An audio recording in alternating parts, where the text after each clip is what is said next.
Terima kasih Anda masih bersama kami. Pemirsa, PT MNC Vision Network Tbk sukses menggelar rapat umum pemegang saham tahunan. Selain laporan keuangan diterima para investor, sejumlah direksi menyiapkan langkah strategi hadapi tantangan di 2025. PT MNC Vision Network Tbk, emiten berkode saham IPTV, sukses menggelar rapat umum pemegang saham tahunan atau RUPS tahun buku 2024. Selain menerima laporan tahunan direksi dan laporan keuangan perusahaan, para pemegang saham juga sepakat atas perubahan susunan jajaran direksi dan komisaris, di mana pemegang saham menerima pengunduran diri Rahmat Nur Hadi dan Mas Hudi Hamka sebagai direktur dan komisaris perusahaan, dan menyetujui pergantian jabatan Syafril Nasution dari direktur utama menjadi komisaris perusahaan.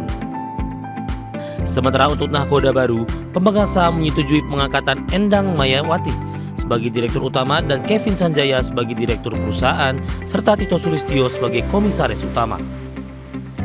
Usai didapuk menjadi nahkoda baru, direktur utama MVN Endang Mayawati langsung tancap gas menyiapkan langkah strategi bisnis baru untuk menghadapi persaingan industri yang semakin ketat pada tahun 2025. Mulai dari layanan TV berlangganan hingga distribusi konten berbasis teknologi digital. Tak hanya itu, Endang juga menyebutkan pihaknya akan mengoptimalkan potensi channel dan teknologi kecerdasan buatan atau AI untuk pengembangan konten dan layanan. So far sih bagus yang tahun lalu, tapi untuk ke depan kita harus lebih kembangkan lagi ya semuanya. Jadi seperti untuk ICT dan MKM itu nanti kita lebih ke penyaluran ya, distribusi konten gitu ya. Kalau untuk DTH sih udah pasti. DTH itu kita ada Indovision dan kita akan meluncurkan Indovision, dan kemudian Kvision tetap ada, dan MNC Play-nya sebagai IPTV kita tetap akan jalankan. 2025 masih tantangan ya, tantangan besar buat kita karena kompetitor kita juga semakin besar kalau dari makroekonomi juga ya. Jadi kita akan terus berusaha memberikan yang terbaik lah. Di sisi lain, perseroan juga mengungkapkan telah mengambil langkah rebranding MNC Vision menjadi Indovision. Langkah ini dilakukan sebagai bagian dari strategi perusahaan untuk kembali ke akar identitas yang telah lama dikenal masyarakat, khususnya kalangan sandwich generation dan keluarga muda. Tak hanya itu, dalam RUPSLB yang dilakukan bersamaan, para pemegang saham juga sepakat menyetujui penambahan modal perusahaan melalui mekanisme penambahan modal tanpa hak pemesan efek terlebih dahulu, dengan menerbitkan saham baru sebanyak 10% dari jumlah seluruh saham yang ditempatkan dan disetor penuh dalam perseroan. Dari Jakarta, Ade Firmansyah, Adexchen. PT Buma International Group Tbk atau DOIT resmi membentuk entitas baru bernama PT Biru Edu Praktik atau BEP. Entitas ini dibentuk sebagai langkah nyata ekspansi DOIT ke sektor berkelanjutan berbasis prinsip ESG. PT Buma International Group Tbk atau DOIT resmi membentuk entitas baru bernama PT Biru Edu Praktik atau BEP. Entitas baru ini didirikan oleh dua anak usaha DOIT, yaitu PT Bisa Ruang Nuswantara dan PT Katalis Investama Mandiri. BEP akan menjalankan kegiatan usaha di bidang lembaga pelatihan kerja sebagai bentuk kontribusi sosial DOIT terhadap peningkatan kompetensi sumber daya manusia.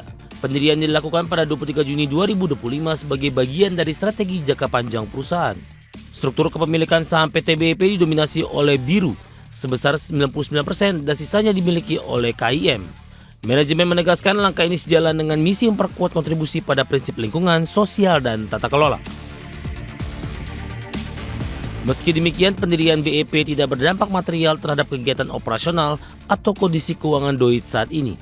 Melalui pembentukan entitas ini, DOIT memperluas portofolio bisnis ke sektor yang lebih berkelanjutan. Fokusnya tidak lagi hanya pada tambang, tetapi juga pada pengembangan tenaga kerja dan keberlanjutan sosial jangka panjang. Adapun inisiatif ini memperlihatkan arah transformasi DOIT menuju model bisnis yang lebih adaptif dan inklusif. Bagi sumber Adex Channel.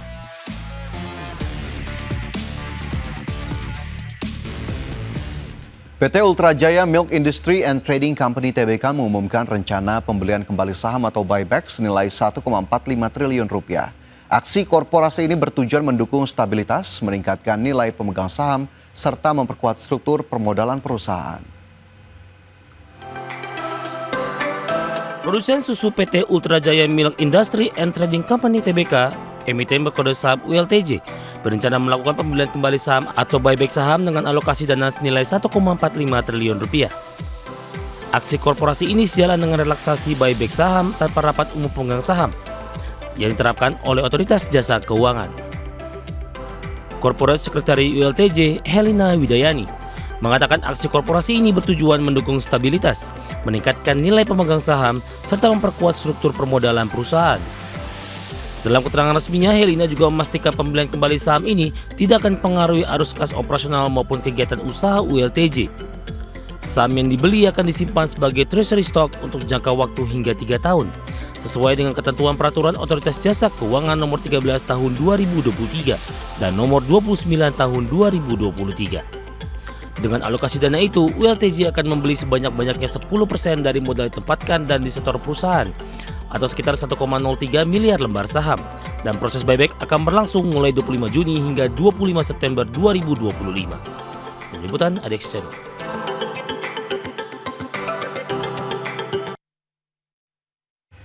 Dan selanjutnya kita beralih ke indeks harga saham gabungan pemirsa, di mana sejak pembukaan perdagangan pada pagi tadi IHSG konsisten bergerak di zona hijau dan terpantau hingga penutupan perdagangan di sesi pertama Selasa. Indeks harga saham gabungan menguat dalam sesi pertama hari ini 1,1% ke level 6.862. 200 saham terpantau melemah, sementara 453 saham menguat menjadi motor utama dari penguatan IHSG. IHSG berbalik.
Dan pemirsa, tetaplah bersama kami, IDX First Session Closing akan segera kembali.